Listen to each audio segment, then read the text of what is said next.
Bonjour à tous. Cette semaine, à l'émission, en compagnie de mes invités, on vous présente un programme mis en place pour aider les entreprises d'économie sociale à entreprendre et à réussir une transition écologique. Bienvenue à Parlons-en.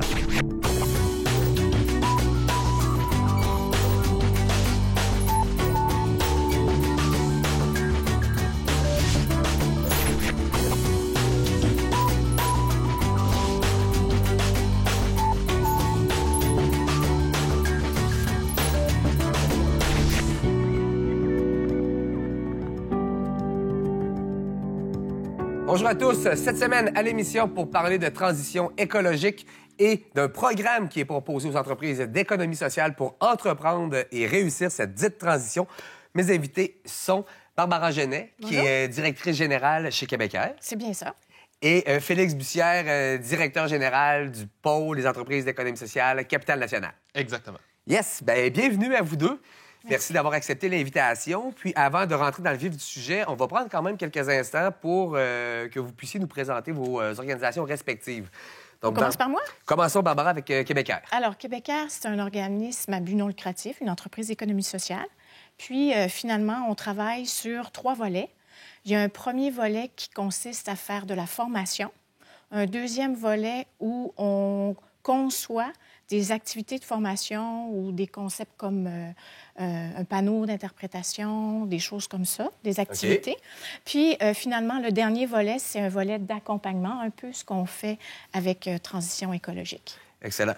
Québécois existe depuis quand même un certain nombre d'années. Tu y es depuis 15 ans. Est-ce que tu fais partie des fondatrices? Bien, je suis arrivée le jour de la création de Québécois, dans les faits, en 1998. Puis j'y suis depuis toujours. Vraiment, on a changé un peu la façon de travailler au fur et à mesure que les années se sont écoulées, mais toujours la même essence, parce que quand on parle de Québécois, souvent les gens vont dire « Ah, c'est-tu l'ancienne compagnie d'aviation qui a existé? » Bien, les vieux, finalement, là, pas les jeunes. Mais non, c'est vraiment un acronyme international. Le ERE, c'est pour Éducation relative à l'environnement. Excellent. Oui. Bien, merci. Félix, parle-nous un peu du pôle. Oui, le pôle des entreprises d'économie sociale, en fait, on a un mandat régional, donc pour Québec, également toute la région, donc de Portneuf jusqu'à l'extrémité de Charlevoix-Est. Donc, on est un regroupement d'entreprises, donc entreprises d'économie sociale, ça inclut toutes les coopératives du territoire et les organismes à but non lucratif, mais qui sont dans la vente de biens et services. Donc, on en regroupe plus de 800 dans la région.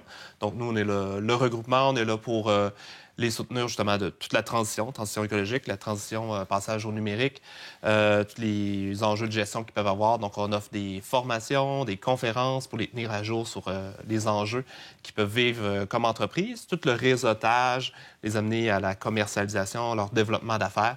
Donc, on est vraiment là pour eux en soutien aux entreprises. Parce que c'est important de préciser aussi, quand on parle d'entreprise d'économie sociale, on parle d'entreprise, donc d'un volet de formation, ressources humaines, marketing, mise en marché. Ouais. Une réalité, en fait, que ces entreprises-là, avec lesquelles ces entreprises-là ont à conjuguer, qui est sensiblement la même chose que les entreprises privées, mais qui parfois peut être un peu moins évident pour les entreprises d'économie sociale. Puis j'en parle en connaissance de cause, là. On a eu l'occasion de suivre un de vos parcours.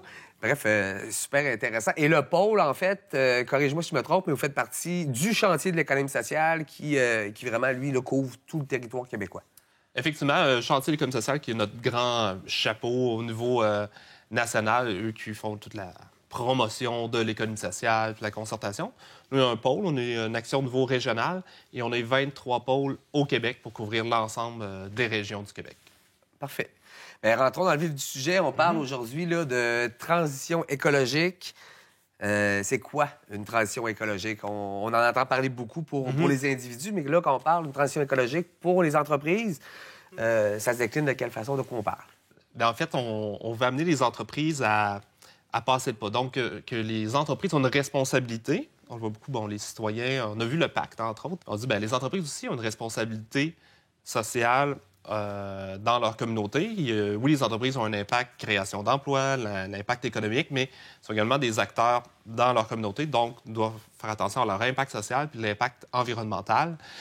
Donc, nous, les entreprises d'économie sociale, l'avantage, c'est qu'on a souvent une mission sociale, donc l'impact social est souvent tenu en compte, très présent. mais l'aspect environnemental doit être travaillé. Donc, c'est le but du projet, mais la transition écologique, c'est ça. C'est faire en sorte que les entreprises prennent leurs responsabilités au point de vue environnemental parce qu'ils ont un impact, leur activité a un impact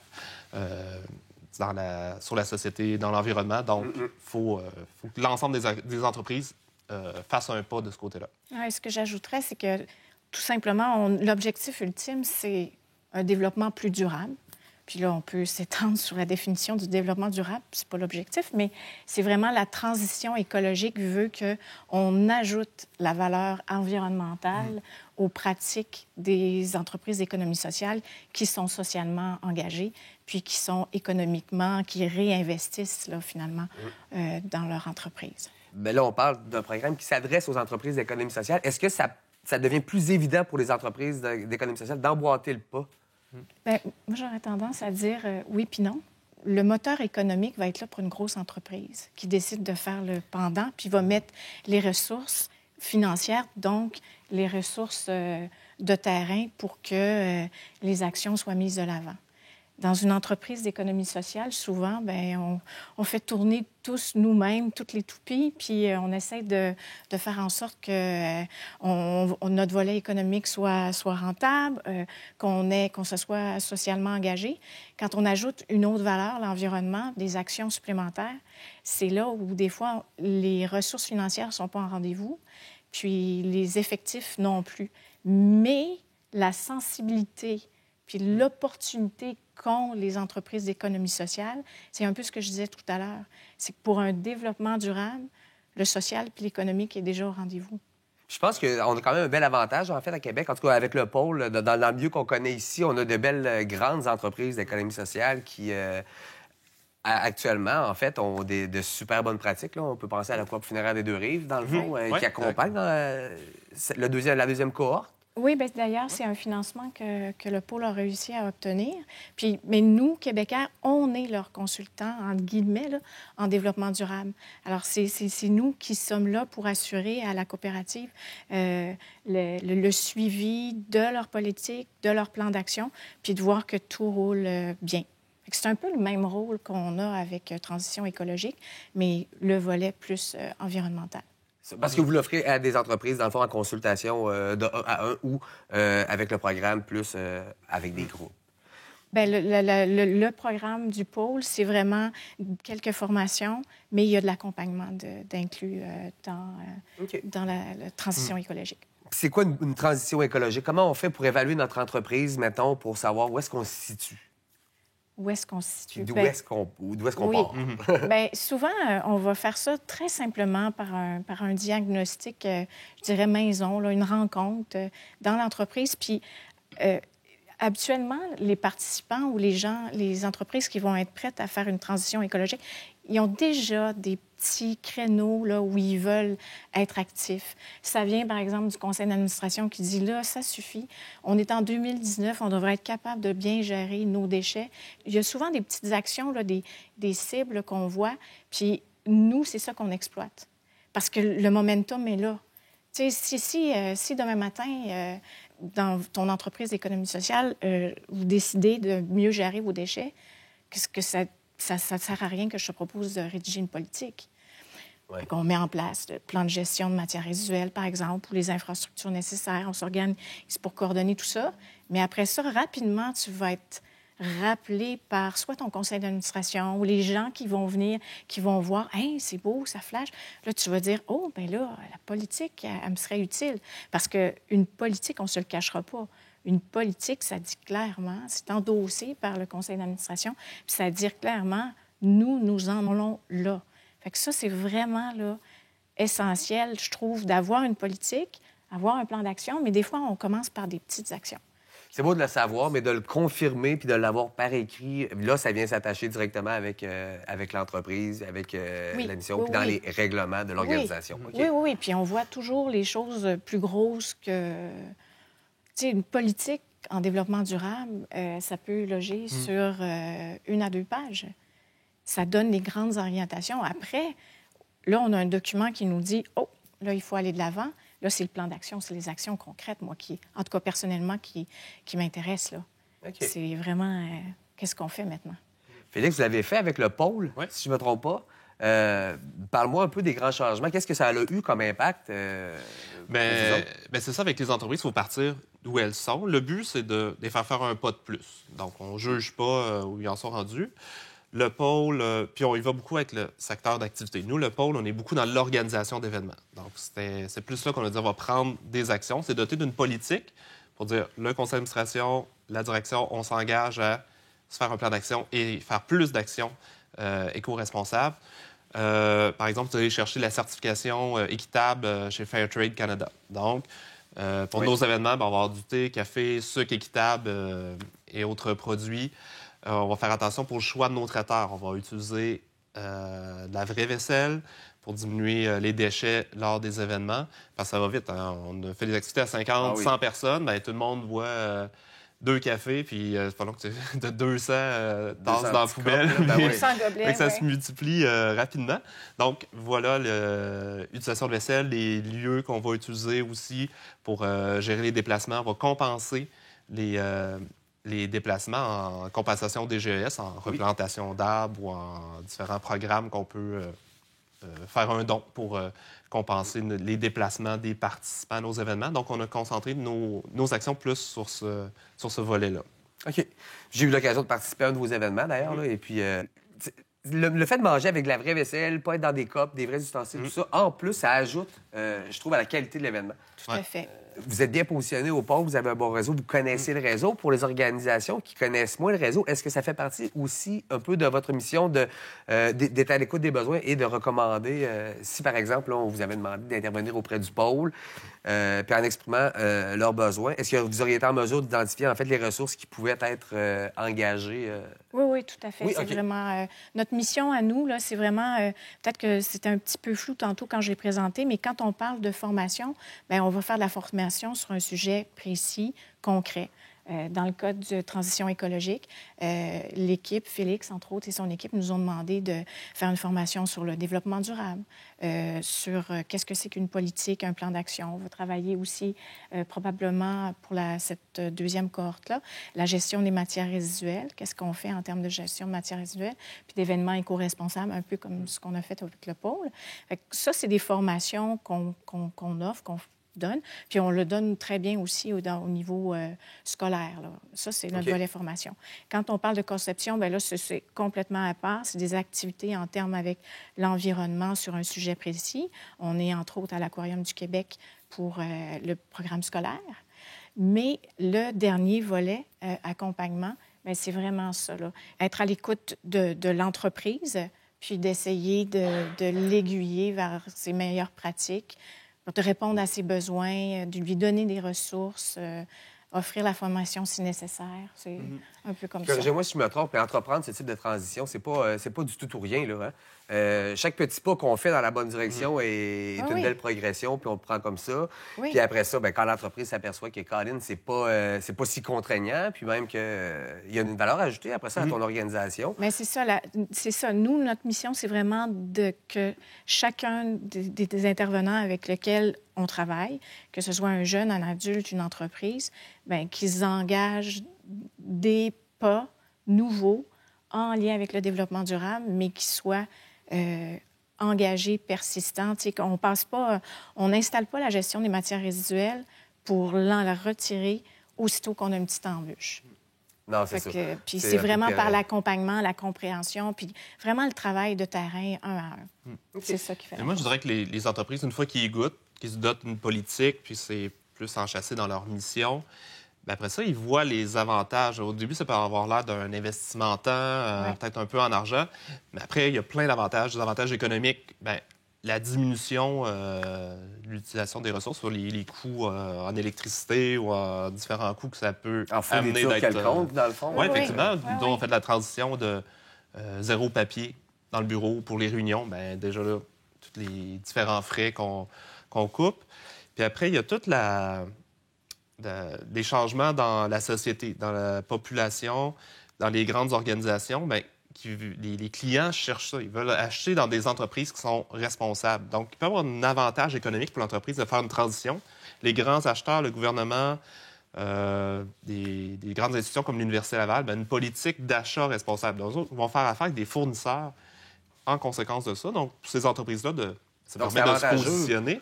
C'est avantageux pour les entreprises qui ont mis en place des politiques ou des mesures, de l'indiquer même dans les c'est ça, c'est pas tout de faire les pas, mais il faut faire connaître les gestes qu'on pose, puis les mettre de l'avant. Tu sais, une entreprise d'économie sociale qui va postuler pour une offre de service, je sais pas, admettons à une ville ou MRC, elle peut dire, nous, on a une politique de développement durable. Nous, on s'engage avec nous, vous savez qu'on va compenser nos émissions de gaz à effet de serre. Ouais. Avec nous, on va essayer de réduire à la source. Vous n'aurez pas... tu sais, c'est aussi simple que ça. C'est un plus. Mais il y aurait un autre avantage on le voit beaucoup d'un point de vue compétition au niveau de la clientèle, mais je dirais l'élément principal pour les entreprises dans les prochaines années, c'est au niveau des employés. Ce qui arrive, il y a une compétition par rapport aux clients, mais une compétition par rapport à aller chercher les meilleurs employés, puis les garder. Les gens veulent travailler pour un employeur responsable, puis moi, je dis l'afficher au niveau communication, point de vue de leur offre d'emploi. Nous, on affiche des emplois, on dit on a une politique de développement durable chez nous, on a une certification au point de vue du commerce équitable. Ça amène des CV.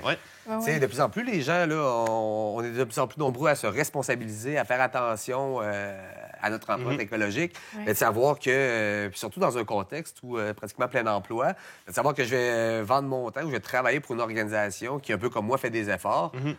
Assurément, je pense que ça a un avantage. Venons-en, dans le fond, au programme. En tant que tel, vous êtes à la 2e cohorte. Peut-être me dire, au début, là, qu'est-ce qui vous a convaincu de lancer une série de formations puis avoir un programme pour les entreprises qui voulaient faire leur transition? Ça vous est venu d'où, cette idée-là? C'est venu... Le président, à l'époque, c'était Gary Lavoie, qui était le directeur général de la coopérative funéraire des Deux-Rives. Qui l'avait bien essayé.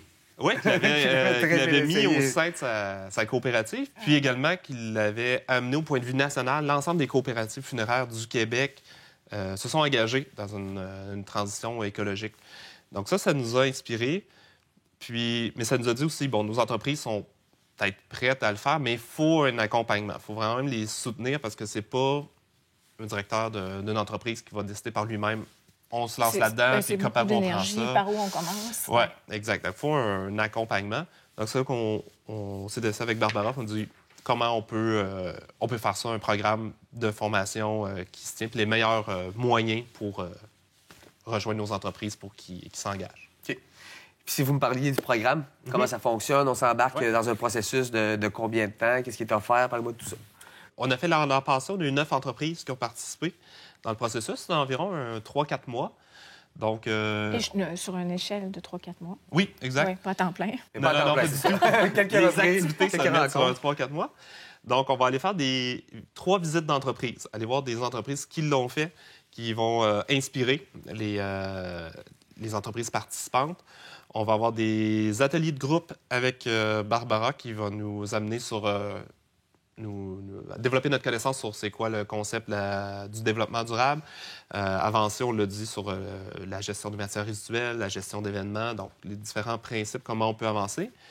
Puis, ce qui est très apprécié, c'est de l'accompagnement individuel. Donc, par exemple, les 9 entreprises sont vues 3 fois en groupe pour des ateliers, des formations. Mais après, Barbara va aller dans l'entreprise spécifique, voir vous êtes dans votre domaine d'industrie, qu'est-ce que vous pouvez faire, puis on avance spécifiquement. Donc, ça leur permet de voir vraiment des actions qu'ils peuvent mettre en place. C'est un peu le principe. Puis est-ce que ces rencontres-là que tu fais dans les entreprises, dans le fond, peuvent aider les gens, justement, à identifier là où on peut s'améliorer? Parce que bien qu'on ait peut-être toute l'envie de le faire, on ne sait pas nécessairement par où commencer. Je pense que l'exemple du pôle, c'est le meilleur exemple parce qu'avec les heures d'accompagnement pour le pôle, on a réussi à rédiger la politique puis à faire le plan d'action. OK. Et c'est sûr qu'il y a du temps qui a été mis de leur côté, mais en les aiguillant puis en leur donnant certaines suggestions, mais vous avez réussi quand même à faire ça pour le pôle. Je ne me trompe pas. Bien oui, puis d'autres entreprises, la Maison de la coopération sur le boulevard Charest, eux, c'est de la gestion des matières résiduelles. Donc, tout l'accompagnement a permis d'avoir des des îlots de tri, donc il y a beaucoup d'événements qui se passent là. Donc, puis on a même collaboré à la rénovation de leur nouvelle salle avec quels sont les produits qui seraient préférables de prendre, des choses comme ça. Puis avec d'autres, ça a été typiquement, nous, on veut de la formation. Vélo vert, qui était de la cohorte, bien, eux, là, on pourrait se dire Vélo vert, bien, ils gèrent bien leurs déchets. Bien, on a mis aussi en place, on a amélioré leur système de gestion de matières résiduelles, puis on a fait de la formation concrète pour les employés puis l'équipe de direction. Avec du recul, vous avez vu les entreprises qui ont participé à la première cohorte. Avez-vous pu témoigner, en fait, ou recevoir des témoignages comme des impacts qu'il y aurait eu directement pour ces organisations-là? Maison de la coopération, j'en ai parlé, qui ont mis ça en place. Il y a Corsair, c'est très intéressant. Ils ont, je peux te laisser l'expliquer. Oui, bien, Corsair Design, ils ont réussi justement à faire effectivement eux aussi une politique puis un plan d'action. Puis eux, ils sont allés vraiment dans la dynamique, là. OK, on en fait notre leitmotiv puis on essaie de le signaler tout le temps. Fait que comme c'est une firme de communication, ça va de soi.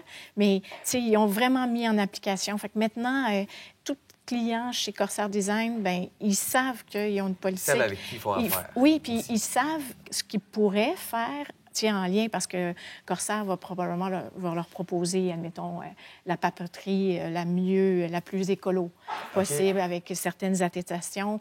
Ils vont savoir aussi que Corsair Design, même les employés eux-mêmes, réduisent la quantité de papier, gèrent bien leurs déchets, vont récupérer 100 de leurs fibres. Tu sais, c'est toutes des avenues comme ça qui sont vendeuses. Donc là, on a parlé de 3 visites d'entreprises avec les entreprises qui vont participer à la prochaine cohorte, du temps de consultation directement avec toi ou l'équipe de Québécois. Oui. J'aimerais avoir peut-être des exemples peut-être anodins de trucs auxquels on ne pense pas, mais qui peuvent devenir une politique au niveau du développement durable. C'est quelque chose qui pourrait surprendre, qu'on ne sait pas, mais qu'on peut améliorer pour avoir un meilleur score. Oui, bien, c'est à penser. Une des entreprises participantes cette fois-ci, c'est Le Piolet, un restaurant qui fait de l'insertion avec des jeunes.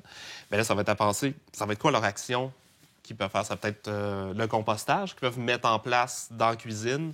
Quelle autre idée qui pourrait Bien, ils peuvent peut-être proposer des actions concrètes en termes de réduction sur certaines choses ou faire des actions en termes de durabilité. Là, je ne sais pas, je ne les ai pas vues encore. Non, mais admettons que tu as un apron sur la table, puis que tu as une quantité, tu génères beaucoup de papier, peut-être pour rien. Peut-être que la valeur ajoutée dans leur contexte, s'ils ont la possibilité, bien, des napperons durables, des nappes durables, pourraient peut-être donner une valeur ajoutée à leur restaurant.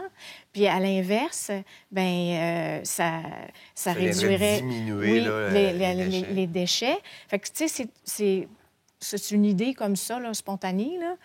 Puis je ne les connais pas. Là. Je trouve que c'est un bel exemple quand même. Tu sais, quand Félix disait tout à l'heure qu'éventuellement, il y a des économies aussi à générer, là, parce que c'est pas juste de l'ajout, c'est souvent de la réduction de certains comportements. Là. Oui, puis des fois, c'est parce que là, on va se dire, hey, ça va me coûter cher en nappe. Puis, mais j'ai déjà la laveuse, puis j'ai déjà les employés. C'est de la réinsertion. Si tu calcules chaque napperon que tu achètes, que tu jettes. C'est ça. Bien, c'est ça. Fait que finalement, c'est le coût d'investir, mais après ça, dans leur contexte, bien, tu as peut-être t'as réduit les déchets, puis tu as ajouté une possibilité de stage pour quelqu'un, parce qu'eux, ils font, entre autres, ils ont un volet de réinsertion. Fait que tout ça peut devenir gagnant, là. C'est vraiment de calculer. Tu sais, on achète de la vaisselle jetable. Bien, avoir sa propre vaisselle, ça a un coût au départ. Mais ça l'a sur la qualité. Tu disais toi-même tantôt, hein, l'événement, c'est vraiment plus fun d'aller à un cocktail quand tu bois du vin dans une tasse, un verre en vitre, plutôt qu'un verre en plastique. Ben oui, tout à fait. Tout à fait.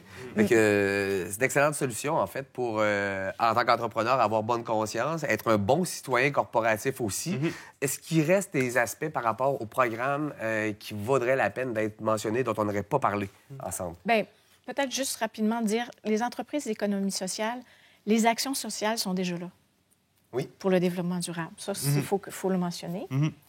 Oui, puis peut-être les lieux qu'on va aller vont être très intéressants pour avoir une visite d'entreprise au monastère des Augustines, très probablement, qui aura un modèle de développement durable depuis que l'entreprise est créée, qui ont une politique de développement durable. Je me trompe, où ils ont fait partie de la première cohorte Non, c'était déjà un lieu. Ouais. OK, il y a ça, un lieu de visite, parce que déjà, eux, leurs politiques sont en place depuis... Oui, ils ont même quelqu'un à temps plein. Alors, ça, c'est bien. Parce qu'un autre aspect aussi, c'est au niveau des achats. Donc, le monastère du Cuisine achète de plein de choses, un restaurant, plein de trucs. Donc, le choix des fournisseurs est très intéressant. Ça, c'est un gros aspect de leur programme. Wow. Puis, un autre lieu qu'on va aller, c'est Recyclage Vanier, qu'on connaît bien, qui est aussi un modèle dans le domaine. Donc, en même temps, on va pouvoir visiter leur lieu puis s'inspirer des principes qu'ils ont mis en place. Puis on a déjà vu la coopérative funéraire des Deux-Rives avec leur nouveau bâtiment. Oui, ça vaut vraiment la peine. Saint-Charles. Oui. On peut s'apercevoir que d'entreprendre, en fait, des changements au niveau du développement durable et des pratiques, ça peut être très esthétique. En tout cas, la façon dont ça a été présenté à la coop funéraire des Deux-Rives, vraiment, ça peut rendre jaloux. On en ferait chez soi, tu sais. Alors, en terminant, est-ce qu'il est toujours possible de s'inscrire au programme? Oui, s'il y a des entreprises comme Sociales intéressées, la première activité qui a eu lieu, mais comme on disait, le programme, c'est sur 3-4 mois. Alors, le plus facile, c'est de nous contacter. On peut avoir des informations sur le site de polecn.org, donc polecn.org. Sinon, bien, juste à m'appeler 418-440-5019, Félix, puis on va pouvoir discuter pour votre inscription. Et voilà. Bien, merci beaucoup, tous les deux, d'avoir participé et continuez vos bonnes initiatives. Des projets comme ceux-là, ça en prend plus. L'émission est terminée. Je tiens à remercier Pauline Giguère, ma nouvelle amie Facebook, pour cette toile qu'elle nous a prêtée aujourd'hui. Merci beaucoup, Madame Giguère. Et je vous rappelle que pour voir ou revoir tout le contenu produit par ccap.tv, on se donne rendez-vous sur la page YouTube ou encore sur les différents espaces en ligne, Facebook, entre autres, où on est bien curieux d'avoir des recommandations, des suggestions de votre part pour le contenu de nos prochaines émissions. D'ici là, je vous souhaite de passer du bon temps et surtout d'être responsable dans vos actions.